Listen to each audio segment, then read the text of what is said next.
Hong Kong will test its entire population of 7.5 million people for COVID-19 in March as the island grapples with its worst outbreak driven by the Omicron variant. Hong Kong Chief Executive Carrie Lam says all population will be tested 3 times in March, in which testing capacity will be boosted to 1 million a day or more. The order for citywide testing comes after mainland Chinese authorities dispatched epidemiologists, health workers, and other medical resources last week to help contain the outbreak in the semi-autonomous Chinese city.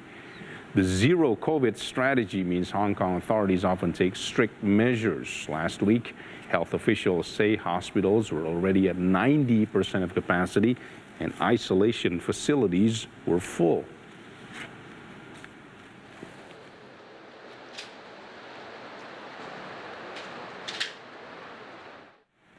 The UK government have scrapped the COVID-19 restrictions in England this week. There will be no longer a legal requirement to self-isolate if you test positive, and health officials have also revealed COVID-19 PCR and lateral flow tests will no longer be free from 1st of April. England is the first nation in the British Isles to take the step of ending coronavirus restrictions. From February 24th, people will get a positive COVID-19 test will still be advised to stay at home for at least 5 days, but it won't be a legal requirement.